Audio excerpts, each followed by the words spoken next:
Oke, jadi hari ini masih keliru judulnya, harusnya pertemuan kelima. Kita akan masuk ke pembahasan tentang notasi asimptotik dan standard function atau fungsi standar.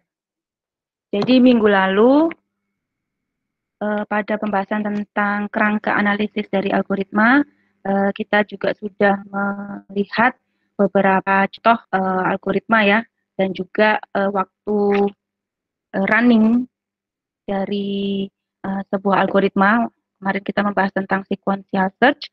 Nah, di sana dijelaskan bahwa waktu running dari algoritma sequential search adalah n gitu. Jadi nantinya di dalam pengukuran analisis dari algoritma itu kita akan menggunakan notasi khusus yang disebut dengan notasi asimptotik. Jadi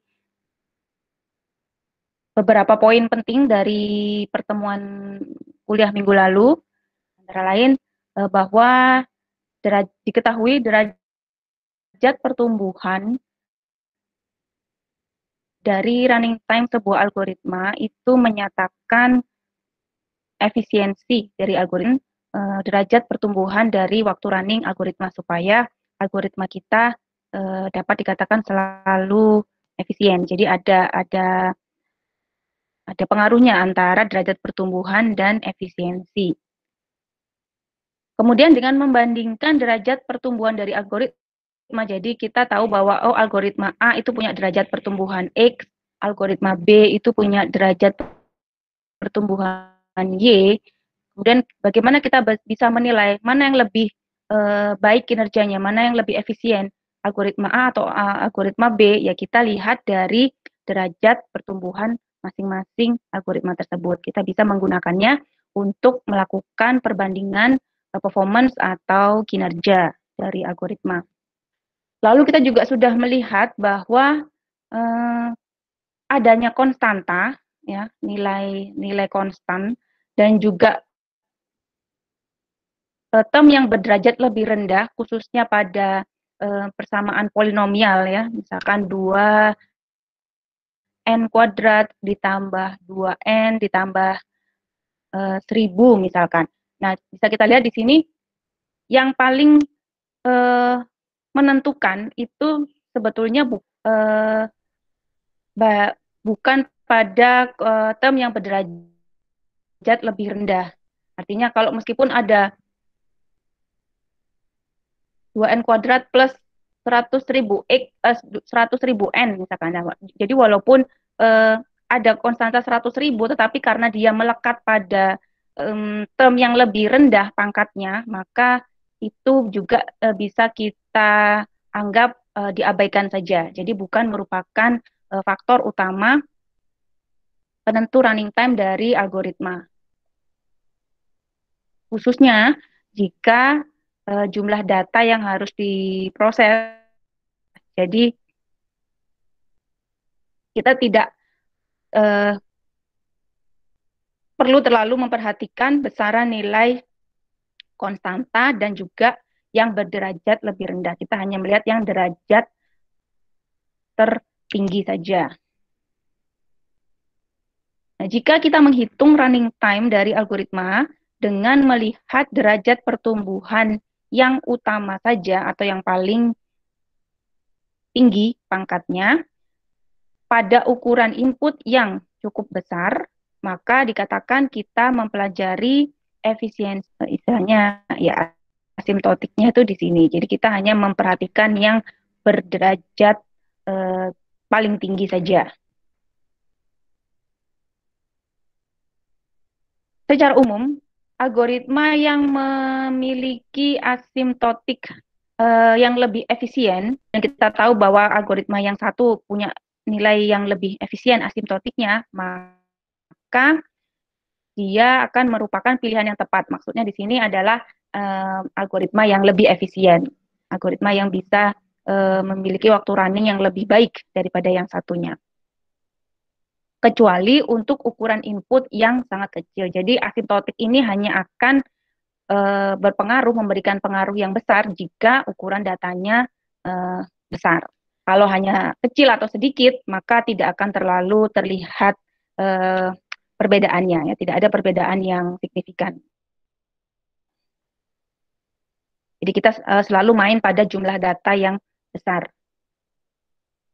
Oke, secara informal, apa yang disebut dengan notasi dasar asimptotik, secara umum terdapat tiga notasi yang banyak digunakan, digunakan untuk membandingkan dan memberi peringkat pada derajat pertumbuhan. Notasi tersebut adalah Big O, jadi kita menggunakan alfabet Greek ya atau Yunani di sini.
mohon maaf tadi sempat terputus.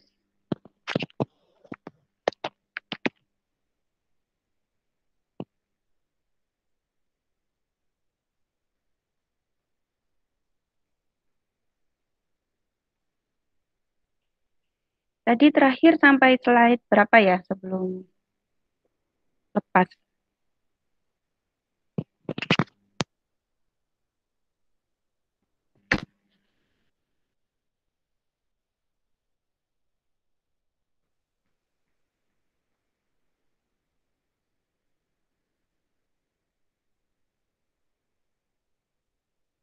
Ini tadi ya? Kayaknya dari slide ini, Bu. Iya. Iya, Bu, yang ini. Ini ya? Iya, Bu. Oke, Yang saya atas ulangi yang lagi. Notasi dasar, Bu. Oke, saya lanjutkan lagi. Jadi notasi dasar asimptotik di sini menggunakan 3 macam notasi, yakni Big O, Big Omega, dan juga Big Theta. Nanti kita lihat akan masing-masing penggunaan dari ketiga notasi ini. Jadi untuk yang Big O dulu, secara informal dia dikatakan Big OGN adalah himpunan semua fungsi yang memiliki derajat pertumbuhan lebih kecil atau sama dengan GN. Jadi di sini GN memberikan nilai maksimum ya atau derajat maksimum dari fungsi yang diwakili. Jadi contoh di sini pernyataan berikut bernilai benar. Artinya N adalah anggota dari Big O N kuadrat. Betul, karena N itu lebih kecil pangkatnya atau derajatnya daripada N kuadrat. Kemudian 100N plus 5, jadi meskipun di sini ada konstanta 100, dan di sini tidak ada konstanta, tetapi karena dari segi pangkat, ini adalah linier gitu. Kalau yang ini adalah kuadrat, jadi pasti yang linier itu akan lebih kecil atau lebih rendah dari n kuadrat. Lalu yang ketiga ini juga masih bernilai benar karena di sini pangkatnya adalah sama-sama n kuadrat. Jadi setengah n kuadrat min setengah n gitu kalau kita buka ini masih anggota dari Big O n kuadrat gitu ya. Jadi masih sama-sama n kuadrat karena di sini menyatakan lebih kecil atau sama dengan. Ini penjelasannya tadi, dua fungsi pertama karena linear maka derajatnya lebih kecil dari n kuadrat. Sedangkan yang terakhir sama-sama kuadrat, jadi derajatnya sama. Sedangkan yang tiga berikutnya ini dikatakan bukan anggota. Jadi n pangkat 3 itu bukan anggota dari Big O n kuadrat.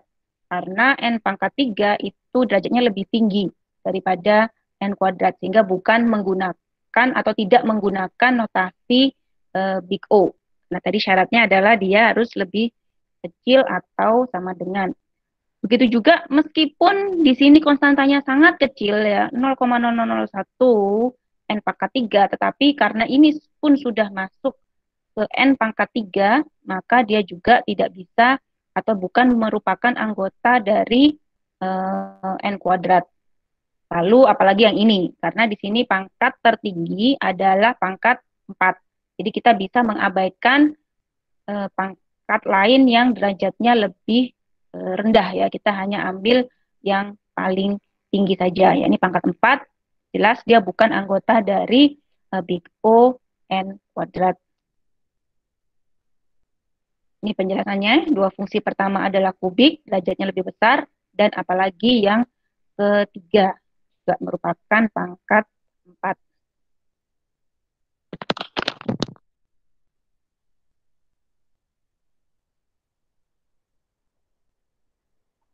Ini masih direkam ya.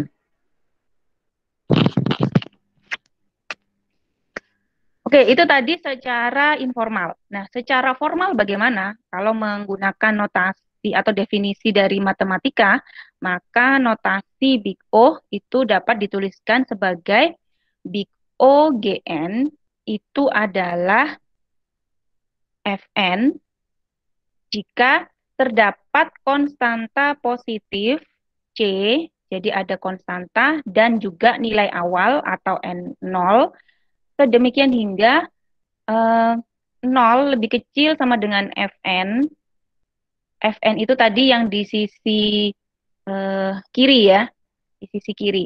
0 lebih kecil dari sama dengan Fn, dia juga lebih kecil dari sama dengan CGN. C di sini adalah konstanta. Untuk semua N yang lebih besar dari atau sama dengan N0. Jadi ini nilai N minimum. Karena tadi kan asumsinya dia berlaku untuk N dalam jumlah besar. Nah, besarnya ini yang bisa ditetapkan dengan sebuah batasan minimum seberapa. Minimum berapa untuk bisa dikatakan besar. Gitu. Karena nanti setiap um, persamaan itu akan memiliki nilai N0 yang berbeda. Contoh, kita mau membuktikan bahwa 100N ditambah 5 itu adalah masih anggota dari Big O N kuadrat. Kalau secara informal tadi kita juga sudah menilai ya bahwa oh ini linier dan yang di sini kuadrat, maka pasti betul ini adalah anggota dari Big O begitu. Tetapi kalau kita mau membuktikan secara real, ya kita bisa memasukkan sejumlah nilai untuk menggantikan nilai konstanta C dan juga N0 di sini. Misal kita asumsikan N lebih besar sama dengan 5, artinya di atas 5 itu kita anggap eh, sudah besar begitu ya, nilainya besar dan bisa digunakan notasi asimptotik untuk mengukur eh, kinerja dari algoritma tadi. Jadi misalkan N lebih besar sama dengan 5, maka di sini yang di sisi kiri 100N ditambah 5 itu tinggal kita substitusi saja. Di sini karena N-nya anggapannya at least 5, minimum 5, maka di sini bisa kita gantikan dengan N juga. Ya, jadi 5 yang di kanan ini kita gantikan dengan N begitu. Nah, kemudian di sini menjadi 100N ditambah N sama dengan 101N. Lalu kita komparasi atau kita bandingkan dengan N kuadrat. Konstantanya sama-sama pakai, karena di sini yang diminta adalah ada konstanta di sini. Kita pakai juga sama konstanta yang sama, 101. Jadi apakah betul 101N itu lebih kecil sama dengan 101N kuadrat? Pasti betul, karena di sini pangkat kuadrat lebih besar daripada pangkat linier. Maka dari sini ditemukan nilai konstantanya adalah C 101 dengan nilai N0-nya adalah 5. Gitu ya. Tadi kita asumsinya kan seperti ini. Kenapa 5? Kenapa kok enggak yang lain? Ya terserah, bisa. Misalkan saya mau coba masukkan apakah N bisa diganti dengan lebih besar sama dengan 1. Kita coba apakah lebih besar sama dengan 1 juga masih berlaku persamaan ini. Gitu.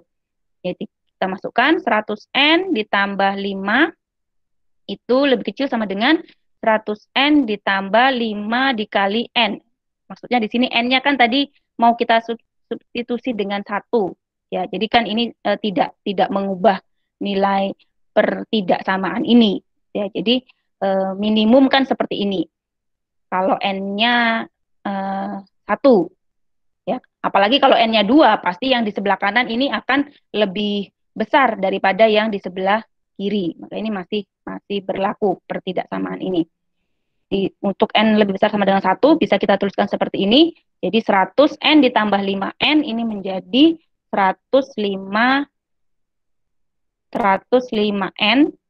Dan ini, tuliskan lagi untuk yang GN-nya lebih kecil sama dengan 105N kuadrat. Jadi apakah betul 105N itu lebih kecil sama dengan 105N kuadrat?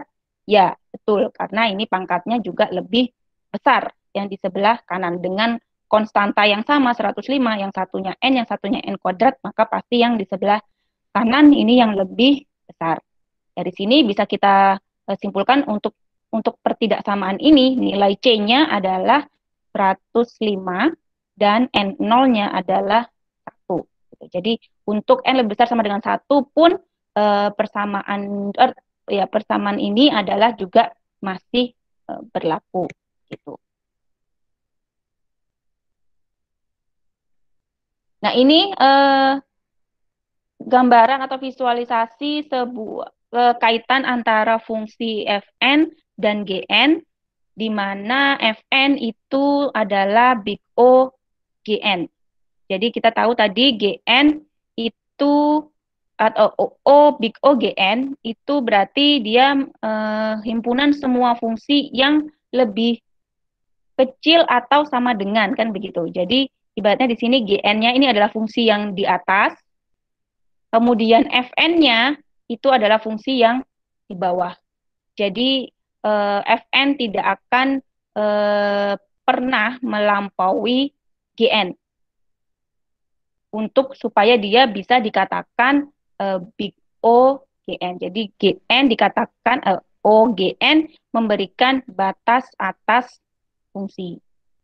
Ya. Terus kenapa misalkan ini Fn? Kenapa di sini ada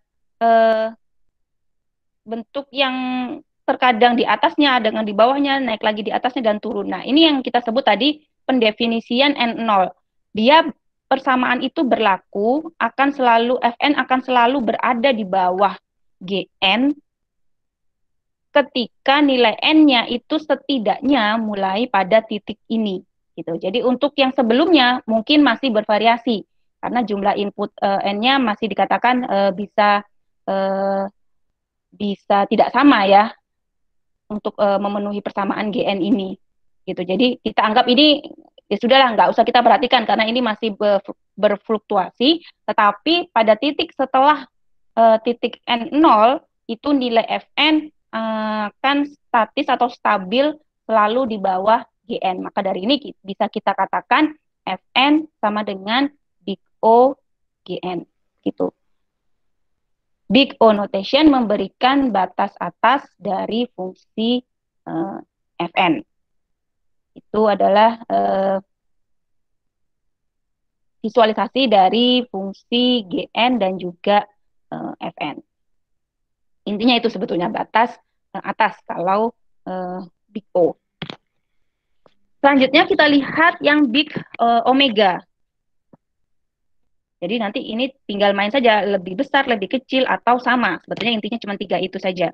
Jadi kalau tadi big O itu adalah semua himpunan yang lebih kecil atau sama dengan, maka kebalikannya di sini big omega adalah himpunan semua fungsi yang derajat pertumbuhannya sama atau lebih besar dari Gn. Jadi ini dibilang at least begitu kalau kita pakai istilahnya begitu ya.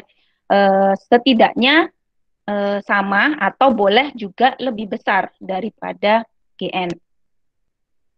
Contoh di sini N pangkat 3 itu adalah anggota dari big omega N kuadrat. Kenapa? Karena N pangkat 3 kan lebih besar daripada N kuadrat. Jadi tidak akan kurang. Karena yang tidak boleh di sini adalah yang kurang. Kalau sama atau lebih besar itu boleh gitu. Jadi ini N pangkat 3 big omega N kuadrat, betul. Lalu yang ini pun juga masih benar karena di sini setengah N kuadrat, di sini juga masih N kuadrat. Pangkatnya masih sama. Masih bisa diterima dengan notasi big omega. Tetapi yang ini salah atau bukan anggota karena 100N di sini adalah pangkatnya 1 linier dan yang di kanan adalah kuadrat. Ini pasti lebih kecil daripada yang sebelah kanan sehingga dengan notasi big omega dia kurang tepat atau tidak tepat menggambarkan anggotanya. Oke, ini penjelasannya tadi ya. Fungsi pertama adalah kubik, fungsi kedua adalah kuadrat, fungsi yang ketiga linier. Jadi dia lebih kecil dan tidak bisa menggunakan big omega. Nah, secara formal juga sama, kita bisa mencari sembarang konstanta positif C dan juga nilai awal N0 sedemikian hingga memenuhi pertidaksamaan ini. Jadi 0, di sini sekarang yang di tengah adalah CGN, ya kalau tadi yang Fn yang ada di tengah, kemudian baru di atasnya ini ada Fn untuk semua N yang lebih besar dari N0.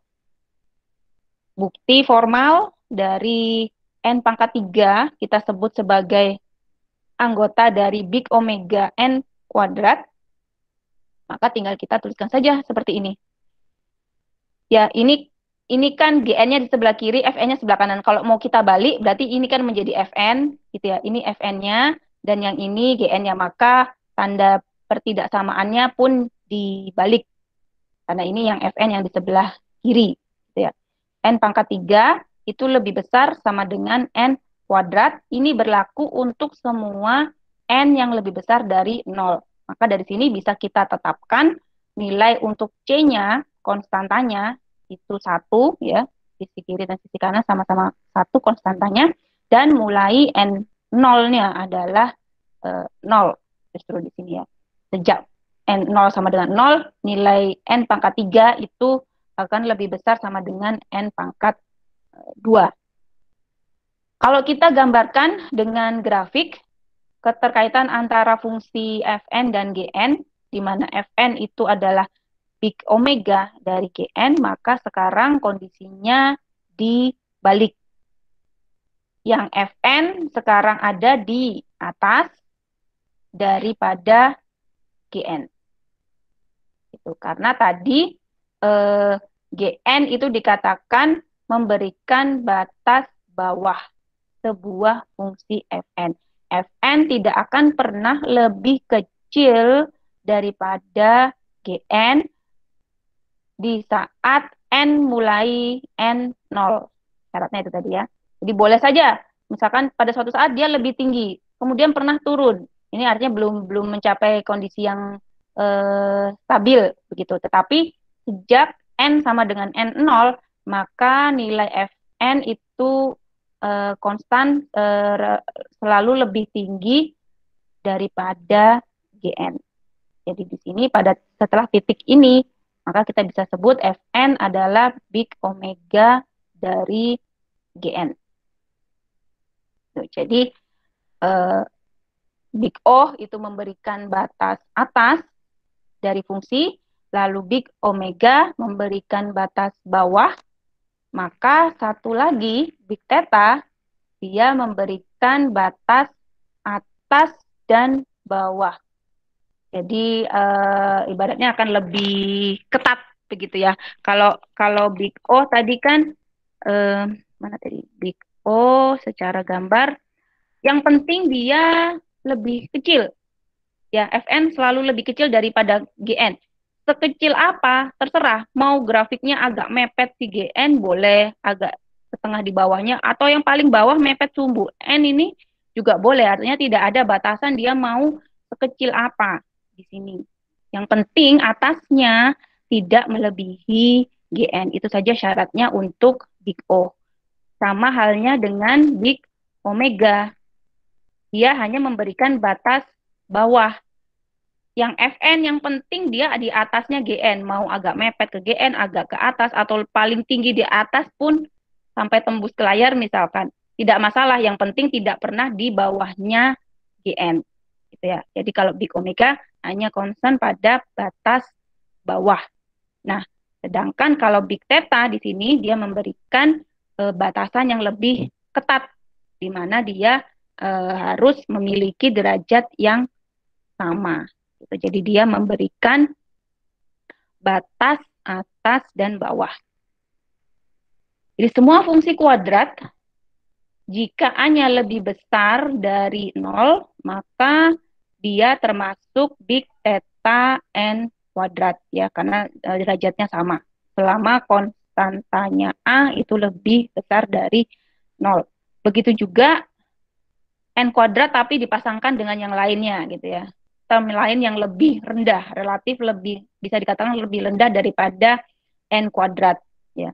Minus n, cosinus n mungkin lalu n kuadrat plus log. Nah, ini juga masih lebih rendah daripada n kuadrat. Jadi secara formal big theta didefinisikan sebagai, nah ini lebih ketat apitannya gitu ya. Jadi Fn ini ada di tengah, dia akan diapit oleh Gn dan juga Gn. Sama-sama Gn tetapi dengan nilai konstanta yang berbeda. tetapi tetap positif. Jadi sekarang C-nya menjadi 2C1, GN memberikan batas bawah dari Fn, C2GN juga memberikan batas atas dari Fn. Kemudian juga masih ada N0. Kita mau membuktikan bagaimana dengan setengah N kali N-1. Ini kan N kuadrat ya. Di sini juga N kuadrat. Maka betulkah ini kita, atau tepatkah kita menggunakan notasi big theta di sini? Walaupun big O juga pasti betul. Big omega juga masih betul. Gitu. Tapi kalau kita ingin membuat batasan yang lebih spesifik lagi, kita boleh menggunakan big theta. Jadi kita bagi dua pertidaksamaan di sisi kiri dan di sisi kanan dan di sisi kiri.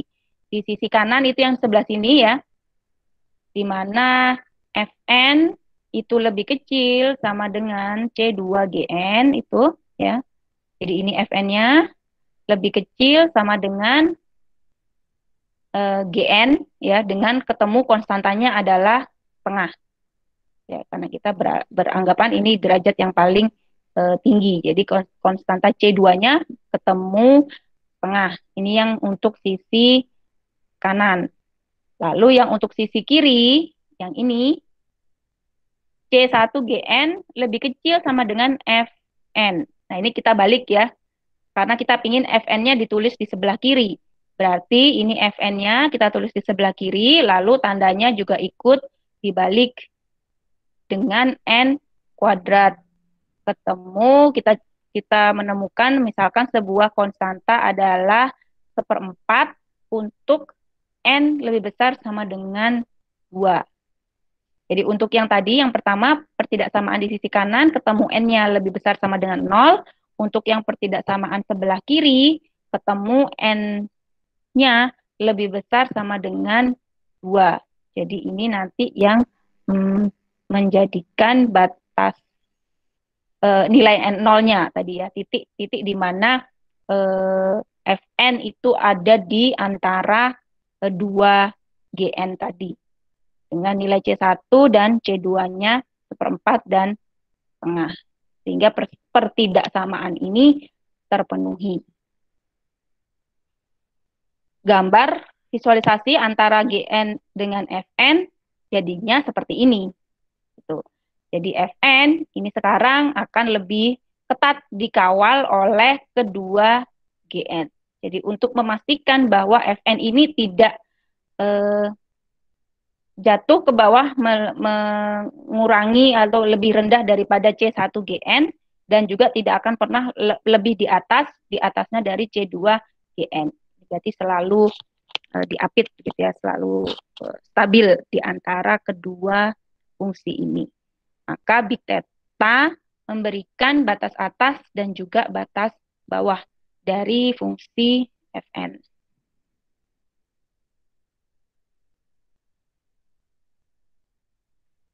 Oke, selanjutnya kita lihat beberapa kelas dasar efisiensi. Kemarin kita sudah melihat tabel perbandingan ya untuk berbagai macam nilai N. Masih ingat ya? Dari N sama dengan 1, N10, N100, dan seterusnya. Lalu kemudian di per kolomnya kita juga sudah lihat macam-macam waktu efisiensi dari beberapa algoritma.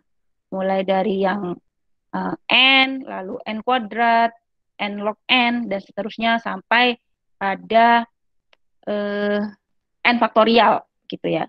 Jadi kalau kita tuliskan beberapa macam kelas dari efisiensi itu kita bisa urutkan mulai dari yang terkecil itu adalah 1 atau disebutnya konstan. Karena maksud dari efisiensi kelas 1 ini ya berapapun ibaratnya ya, berapapun ukuran datanya dia akan selalu tetap konstan begitu. Secara umum dia akan jarang terjadi kecuali hanya untuk pada kasus best case saja, misalkan kemarin sequential search ya, best case-nya adalah key yang dicari itu ada di posisi terdepan. Jadi meskipun datanya ada 1 juta, Kalau yang dicari itu ada di posisi satu, ya sudah kan tidak perlu kita mencari sampai 1 juta kali. Tetap satu kali saja langsung ketemu. Atau datanya 100, ya sama aja. Kalau yang dicari itu ada di posisi paling depan, kan kita cuma butuh satu kali perbandingan. Jadi tidak pengaruh sebetulnya ukuran data di situ. Tetapi sekali lagi ini juga tidak banyak terjadi ya, khususnya hanya pada kasus best case saja gitu. Akan sangat bagus kalau ada algoritma yang memiliki waktu selalu konstan ini. Hampir nyaris tidak ada. Kemudian yang sedikit di atasnya konstan itu adalah log basis 2 dari n.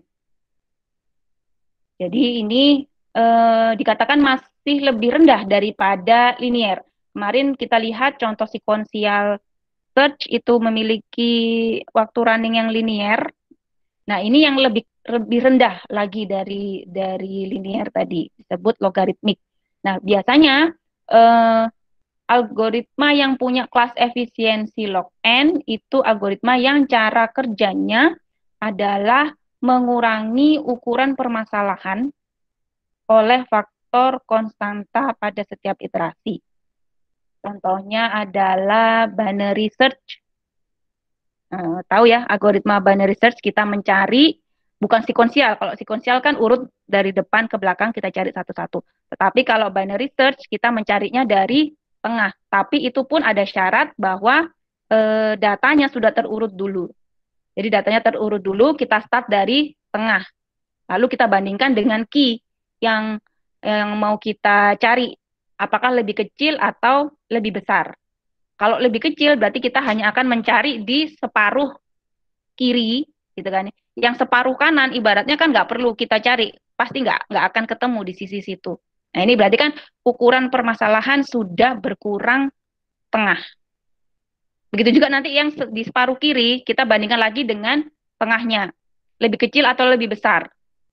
Apapun pilihannya, misalkan lebih besar, ya berarti kita potong lagi setengahnya lagi, jadi seperempat, dan seterusnya. Jadi pada setiap iterasi, ukuran permasalahan itu akan berkurang oleh faktor konstanta. Kebetulan di sini adalah berkurang 2 kalinya, atau setengahnya, begitu ya.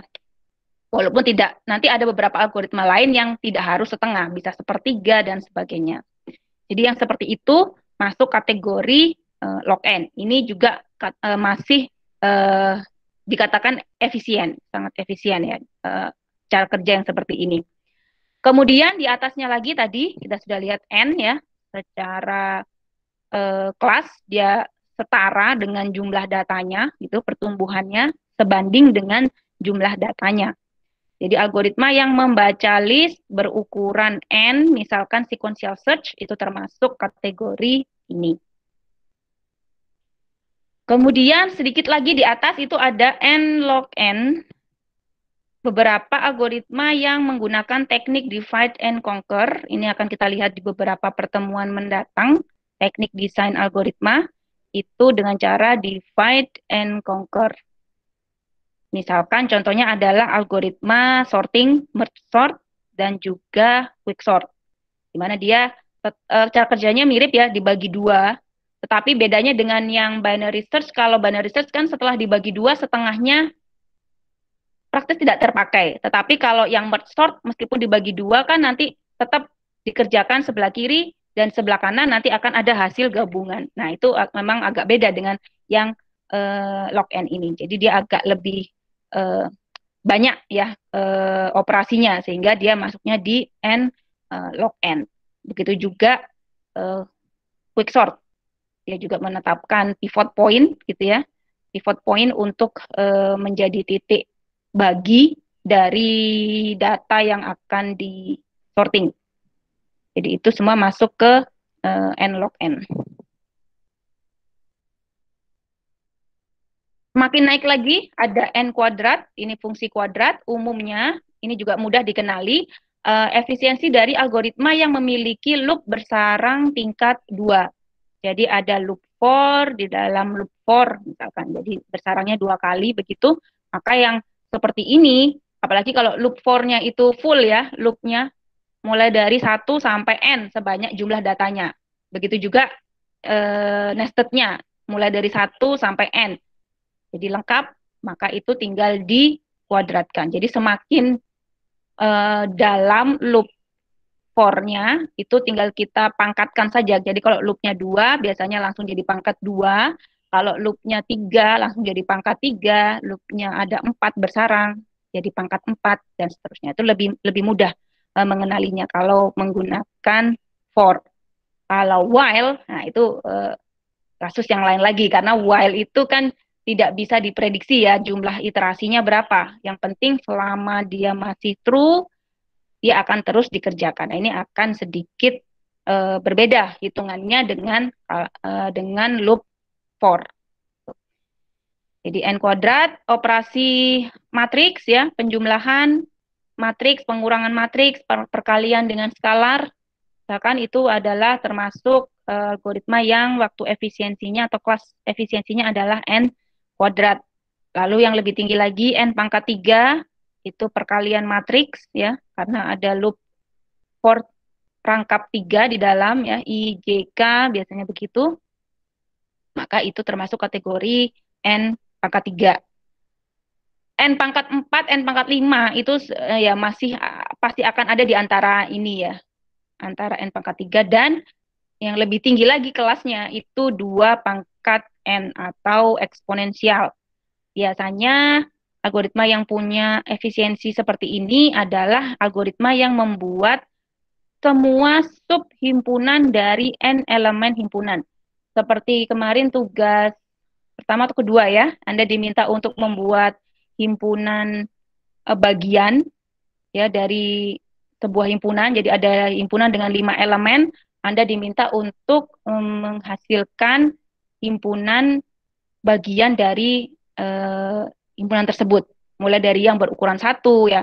1, 2, 3, 4, 5 misalkan himpunannya seperti itu. Maka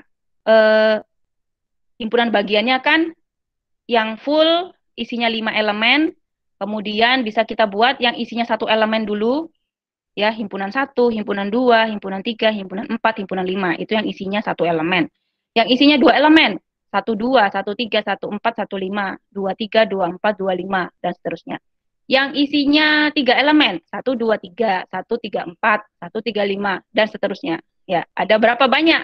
Ya, tinggal saja 2 dipangkatkan banyaknya anggota himpunan. Kalau 5 elemen berarti 2 pangkat 5. Gitu ya, 32 himpunan bagian. Nah, yang seperti itu berarti kelas efisiensinya dia masuk ke kategori eksponensial. Kemudian yang lebih tinggi lagi, n faktorial. Ini kemarin juga sudah terlihat dari tabel perbandingan input ya. Kita bisa lihat n faktorial ini akan tumbuh paling cepat, paling tinggi di antara semua fungsi-fungsi lain di bawahnya. Itu. Biasanya yang memiliki efisiensi faktorial itu adalah algoritma yang membuat permutasi dari n elemen himpunan. Permutasi ya.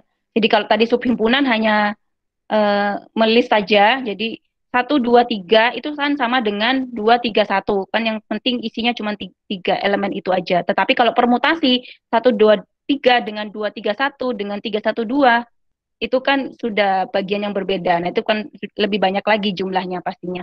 Nah, yang seperti itu berarti itu masuk kategori faktorial. Jadi sangat banyak ya. Semakin besar N-nya itu akan semakin tinggi juga efisiensinya.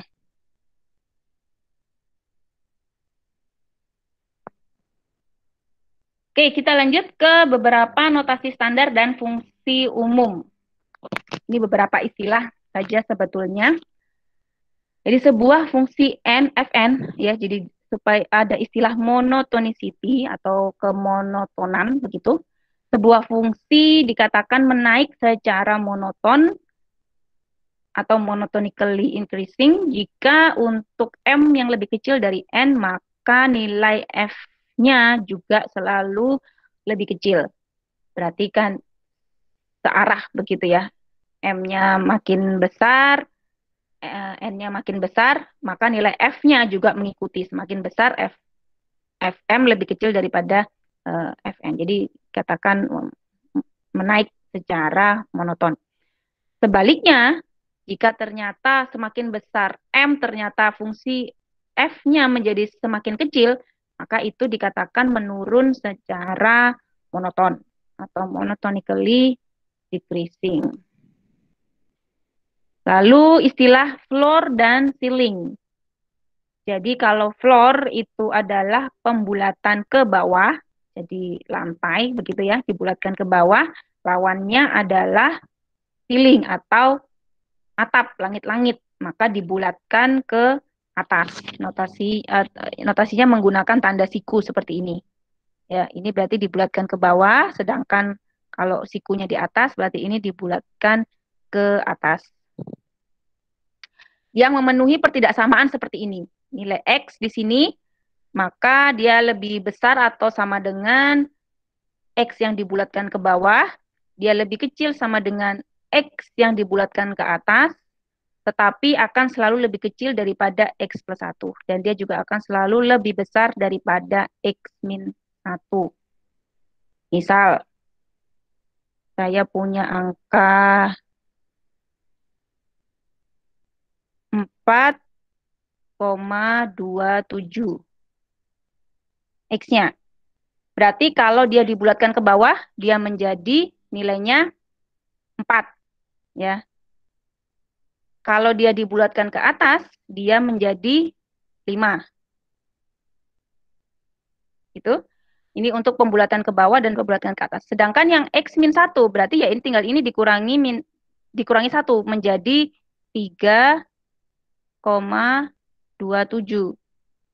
Ini kan pasti selalu lebih kecil di sini. Ini bisa lebih kecil sama dengan, ini juga lebih kecil sama dengan, yang di sini dia tidak akan pernah melebihi 5,27. Ya. Jadi maksudnya di sini pembulatan ke bawah ataupun pembulatan ke atas itu berlaku aturan seperti ini.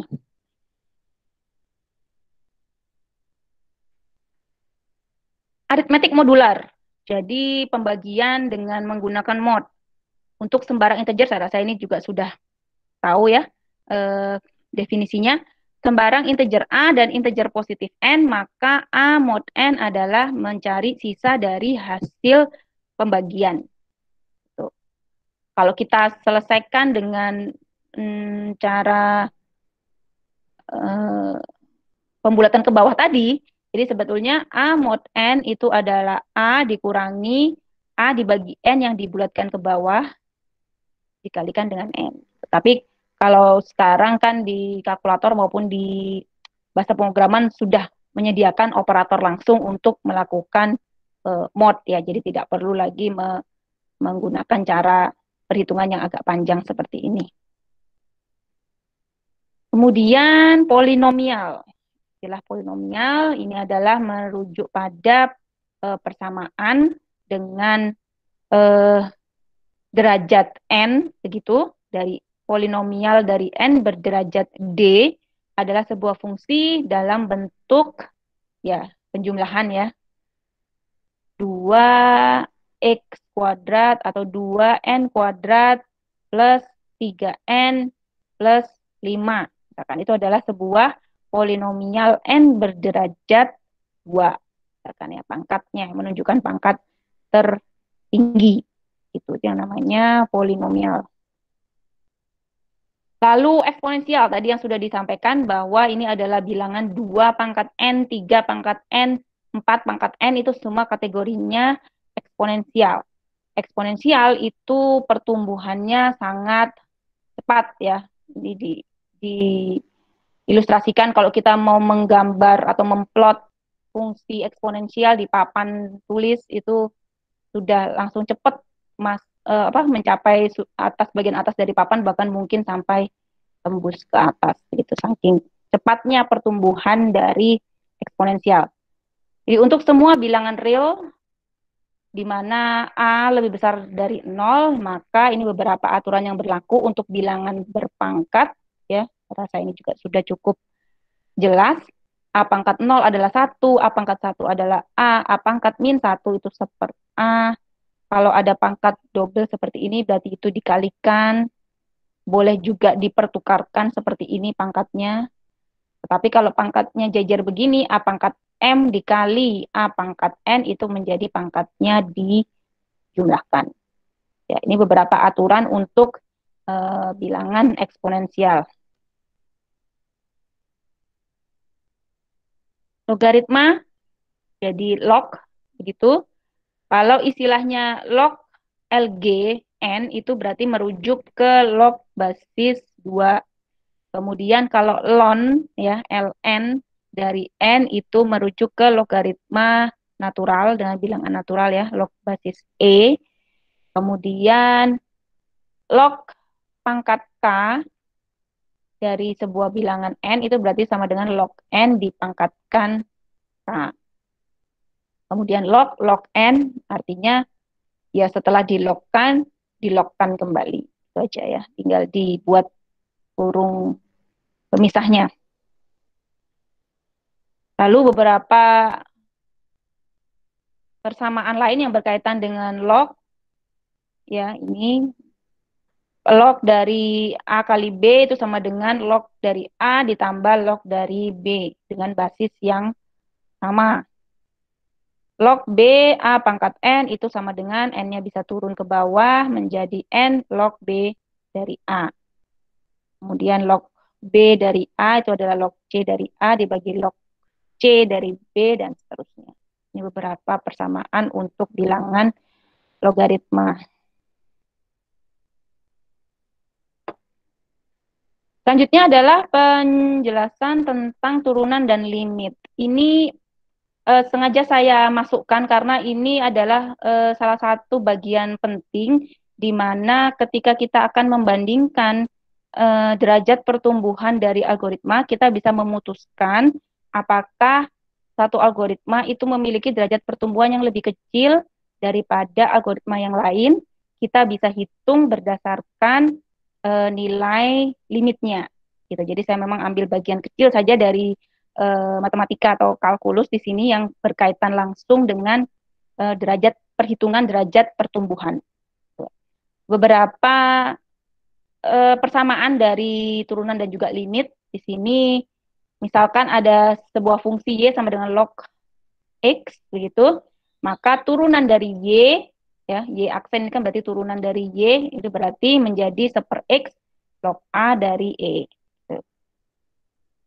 Begitu juga misalkan dengan yang ini, y sama dengan a pangkat gx, ya, gx di sini adalah merupakan sebuah fungsi, maka turunannya menjadi turunan dari fungsi gx dikalikan dengan a pangkat gx ln a. Nanti kita bisa gunakan ini untuk mensubstitusi beberapa persamaan. Kemudian yang berkaitan dengan limit, kalau di sini adalah ini tadi persamaan polinomial ya, polinomial berderajat M, begitu. Dan yang di bawah ini adalah polinomial juga berderajat N.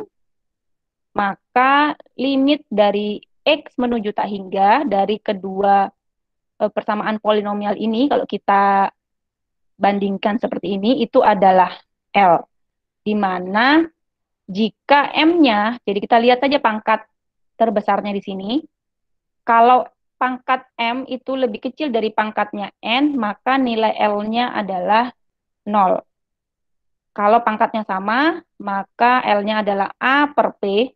A per P ini adalah konstanta atau koefisien dari X terbesar, ya, A per P.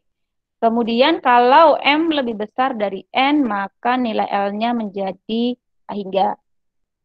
Jadi tiga macam nilai ini menentukan besarnya nilai limit. Nah, sekarang bergantung kepada nilai L-nya tadi, ya, limit dari kedua fungsi waktu running dari algoritma itu bisa memiliki nilai 0, ini tadi, atau sebuah nilai C yang lebih besar dari 0, jadi A per P, ini sama dengan konstanta C, itu syaratnya dia harus lebih besar dari 0, dan juga bisa bernilai tak hingga. Kalau nilai limitnya 0, maka kita bisa simpulkan derajat pertumbuhan Tn itu lebih kecil daripada derajat pertumbuhan Gn. Jika C-nya yang lebih besar dari 0, maka itu derajat pertumbuhannya sama. Jika ternyata nilainya limitnya tak hingga, maka pertumbuhannya Tn lebih besar daripada Gn.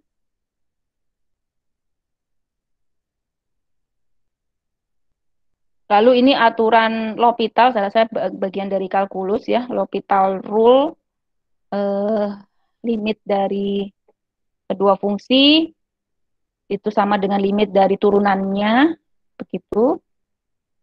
Lalu formula Stirling, ini n faktorial, bisa disetarakan dengan ya persamaan ini untuk nilai n yang bernilai besar. Kita lihat ke aplikasi contoh penggunaannya, menggunakan limit untuk membandingkan derajat pertumbuhan. Bandingkan derajat pertumbuhan setengah n kali n min 1 dan n kuadrat. Oke, secara kasat mata kita tahu ya, ini setengah n kuadrat, ini n kuadrat, sama mestinya. Jawaban akhirnya kita sudah tahu, dugaan akhirnya sudah bisa kita tebak. Tetapi untuk bisa membuktikan bagaimana caranya, kita gunakan limit dari n tak hingga, kemudian ini dua fungsi tadi ya, setengah n kali n min 1 dibagi n kuadrat. Karena di sini setengah ini adalah konstanta ya, dia bisa keluar dari limit ya, kita taruh di luar, menyisakan n kuadrat min n dibagi n kuadrat gitu. Ini boleh Anda keluarkan n kuadratnya gitu ya, supaya bisa tercoret gitu kan.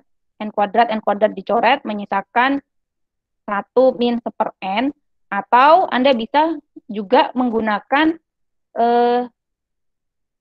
samaan yang ini.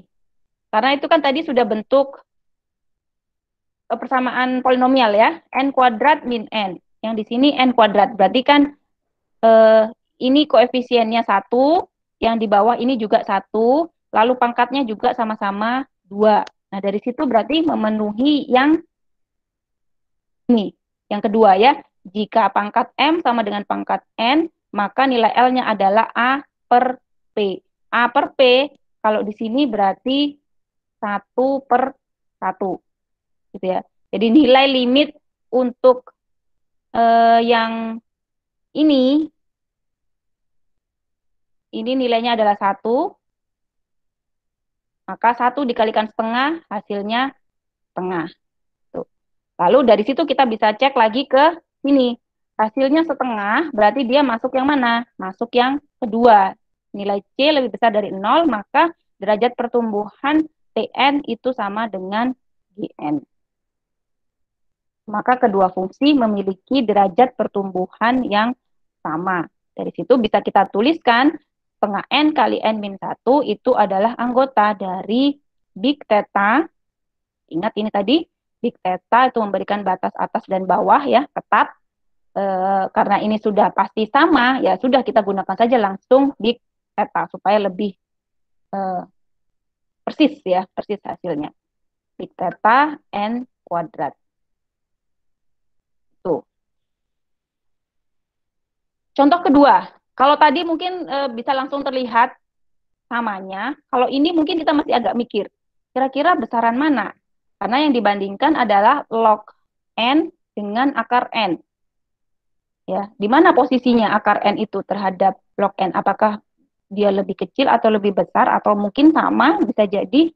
Ya, baru kita rasakan manfaat menggunakan limit. Tuh. Jadi limit kita tuliskan seperti itu ya, log 2 dari n dibagi dengan akar n. Nah, ini menggunakan aturan L'Hopital tadi ya, kita ambil turunannya.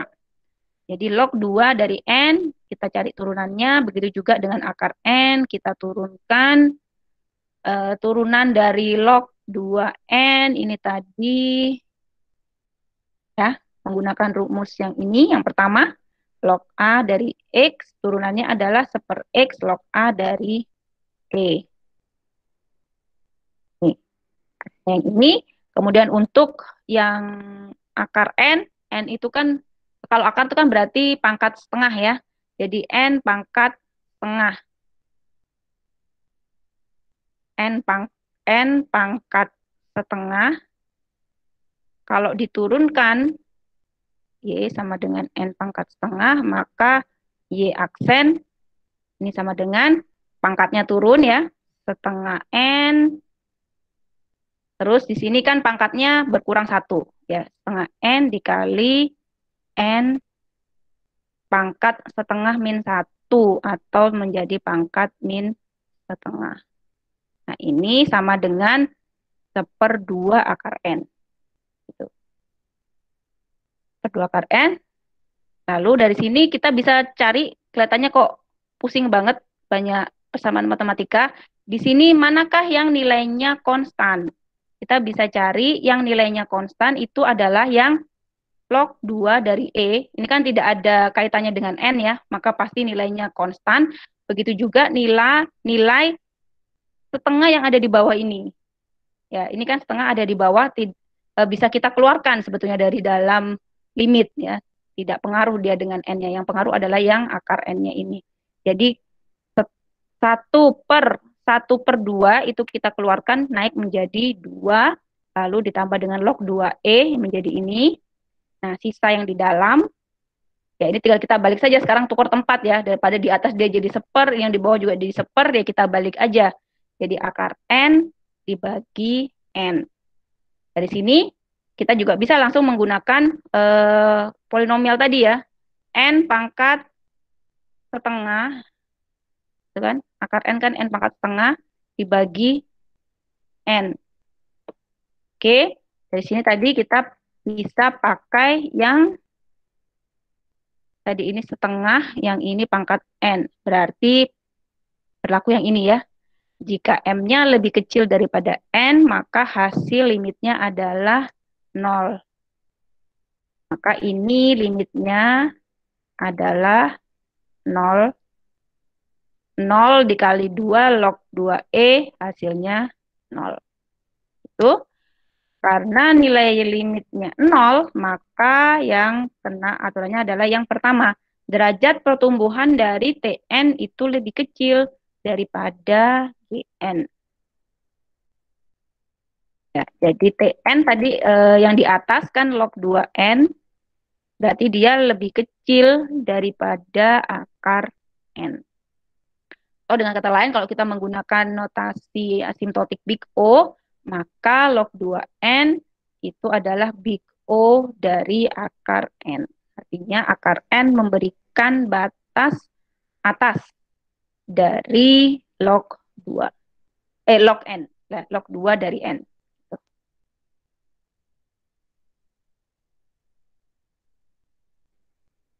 Oke, ini faktorial, saya rasa sudah paham semua ya, cara perhitungannya faktorial. N faktorial, rumusnya seperti ini. Bisa Anda lihat pertumbuhannya sangat cepat ya. 10 faktorial saja sudah nilainya 3,6 juta. Sekian. Jadi N-nya naik 10 kali, hasilnya naik 3,6 juta kali. Gitu ya. Oke, ini sebetulnya latihan sederhana saja. Silakan boleh dikerjakan untuk bisa lebih memahami lagi tadi materi yang sudah saya sampaikan. Mudah-mudahan bisa dipahami. Tadi saya cukup perlahan tadi ya menjelaskannya. Semoga bisa diikuti. Untuk lebih memperdalam materi, silakan Anda bisa kerjakan soal 1 dan 2 ini. Gunakan notasi yang paling tepat untuk mengukur waktu efisiensi algoritma sequential search ini yang minggu lalu pada kasus worst case, best case, dan juga average case. Kan kemarin sudah kita hitung ya masing-masing ini nilainya berapa. Hingga sekarang dituliskan dengan notasi asimtotik. Itu yang nomor 1, yang nomor 2 tinggal tulis benar apa salah. Saya rasa ini juga cukup mudah. Kalau melihat dari cara informal saja, ya gampang lah ya ini dikerjakan. Oke, mungkin itu saja materi DAA untuk hari ini. Apakah ada pertanyaan? Silakan.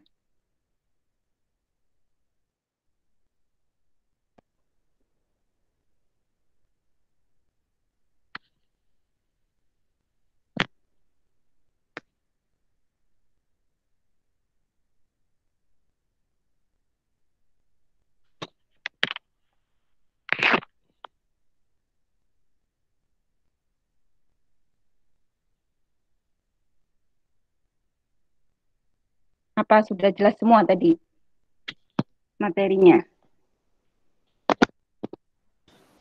Ya Bu, permisi. Saya mau bertanya Bu. Ya, silakan. Berarti untuk apa asymptotic notation ini untuk apa menjelaskan kompleksitas dari algoritma ya Bu? Ya, kompleksitas dari algoritma. Jadi kompleksitas algoritma itu kan diukur dengan sebuah fungsi. Nah, fungsinya itu bisa kita tuliskan dengan notasi asimptotik tadi, big O, big omega, atau big theta. Gitu. Baik Bu, terima kasih.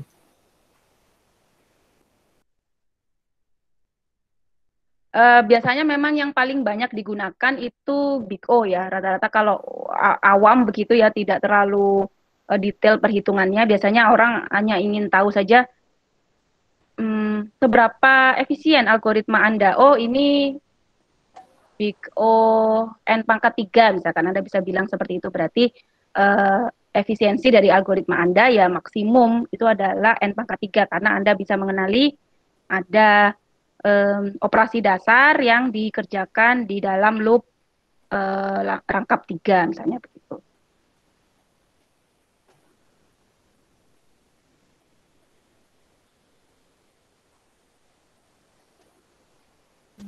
Ya Bu, untuk N-nya itu diambil dari jumlah apa? Jumlah datanya atau? Jumlah data, ya N itu mewakili banyaknya data yang akan diproses. Dan notasi asintotik ini utamanya bisa diterapkan pada jumlah data yang besar. Jadi jika jumlah datanya besar, Anda perlu mempertimbangkan efisiensi dari algoritma dinilai dari asimptotiknya. Gitu. Kalau datanya tidak besar, ya saya rasa tidak perlu terlalu berpikir lebih panjang begitu ya. Anda mau pilih algoritma A atau algoritma B ya hitung dulu efisiensinya. Padahal hanya untuk menghitung 10 data saja misalkan. Itu kan tidak perlu. Kalau Anda akan bekerja pada data yang besar baru sangat perlu diperhatikan untuk perhitungan efisiensi dari algoritma. Baik Bu, terima kasih.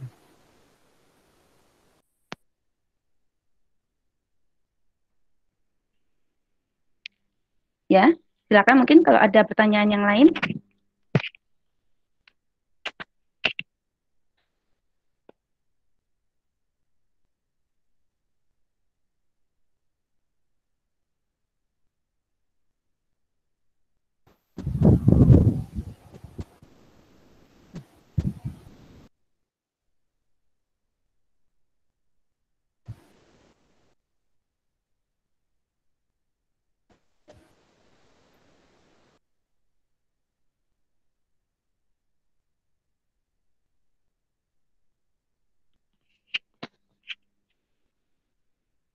Tidak ada.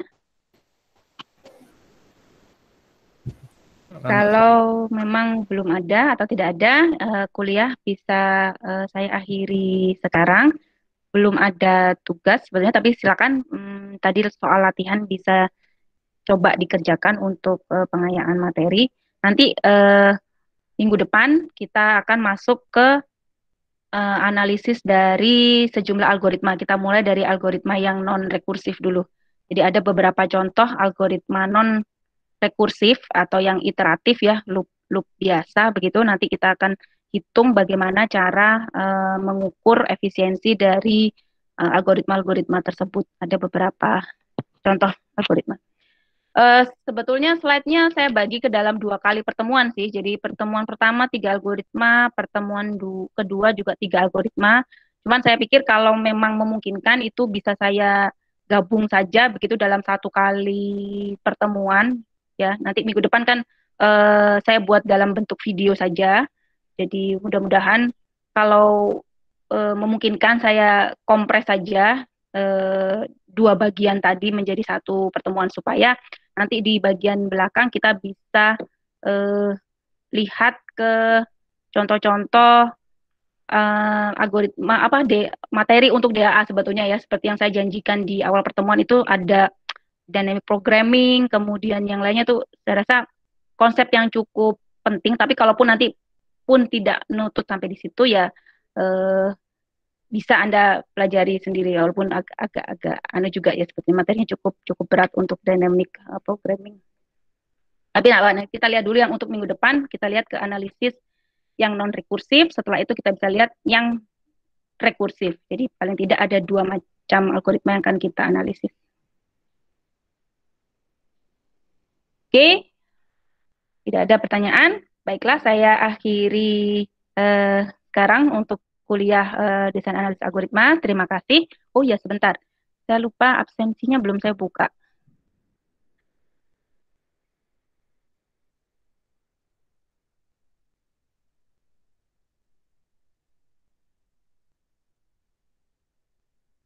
Ya, nanti bisa dicek lagi di ilmu ya. Saya buka untuk pengisian absensi, presensi, bisa langsung mengisi di sana. Tetap feedback dari Anda saya harapkan ya untuk perbaikan perkuliahan ini di pertemuan berikutnya. Terima kasih. Saya akhiri. Wassalamualaikum warahmatullahi wabarakatuh. Selamat siang. Terima kasih. Waalaikumsalam. Selamat siang. Terima kasih, Bu. Terima kasih, Bu. Terima kasih, Bu. Terima kasih, Bu. Arigatou gozaimasu.